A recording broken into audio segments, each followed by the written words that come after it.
Hi friends, millet சீரியஸ்ல அதாவது சிறுதானிய சீரியஸ்ல 10வது ரெசிபியா வெயிட் லாஸுக்கும் உதவுற மாதிரியான ஒரு மில்லட் ஸ்மூத்தி எப்படி செய்யறதுன்னு தான் இன்னைக்கு நான் உங்ககிட்ட ஷேர் பண்ண போறேன். Welcome to Rana's kitchen. இந்த ஸ்மூத்திக்கு வரகரிசியை தாங்க பயன்படுத்த போறேன். 1/4 கப் அளவுக்கு வரகரிசியை எடுத்து நல்லா 2-3 தடவை வாஷ் பண்ணி விட்டுட்டு முழுகிற அளவுக்கு தண்ணியை சேர்த்துக்குங்க.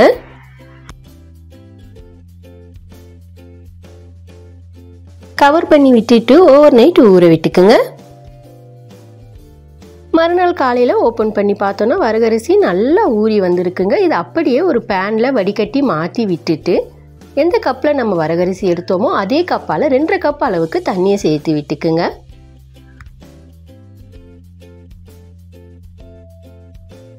அடுத்து ஸ்டவ் ஆன் பண்ணி இந்த அரிசியை நம்ம நல்லா குக் பண்ணிக்க போகிறோம். நல்ல ஒரு கொதி வந்ததுக்கு அப்புறம் ஒரு கிளறி விட்டுட்டு பேனை மூடி விட்டுக்குங்க.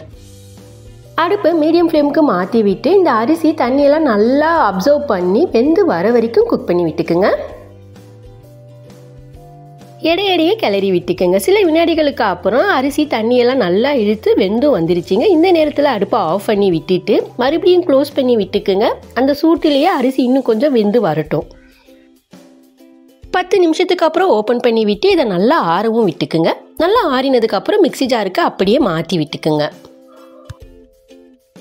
அடுத்து வாழைப்பழம், எந்த வாழைப்பழம் வேணால் சேர்த்துக்குங்க. சின்ன சைஸாக இருந்தால் 1 சேர்த்துக்குங்க, பெருசாக இருந்துச்சுன்னா ஒரு பாதி சேர்த்துக்குங்க, போதுமானதாக இருக்கும். கூடவே 5-6 போல் பேரிச்சம்பழம் விதைகள் இருந்தால் நீக்கிட்டு சேர்த்து 3 ஏலக்காவையும் சேர்த்துக்குங்க. கடைசியாக 2 சின்ன டம்ளர் அளவுக்கு தண்ணியும் சேர்த்து நல்லா ஃபைனாக அரைச்சி எடுத்துக்குங்க. டம்ளருக்கு மாற்றி விட்டுக்குங்க. இதே அளவுகளோடு செய்தீங்கன்னா 2 பேருக்கு தாராளமாக கரெக்டாக இருக்குங்க.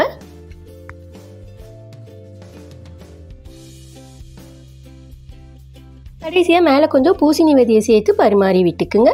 மில்லட் ஸ்மூத்தி சூப்பராக ரெடி ஆகிடுச்சிங்க. வெயிட் லாஸ் இருக்கிறவங்களுக்கு நல்ல ஒரு ஃபில்லிங்கான பிரேக்ஃபாஸ்ட் ரெசிபியாக இந்த ஸ்மூத்தி இருக்குங்க. ட்ரை பண்ணி பாருங்கள். மேலும் இது போல் பல வீடியோக்களுக்கு நம்ம சேனலை சப்ஸ்கிரைப் பண்ணுங்கள். பக்கத்தில் இருக்கிற பெல் ஐக்கானை கிளிக் பண்ணி சப்போர்ட் பண்ணுங்கள்.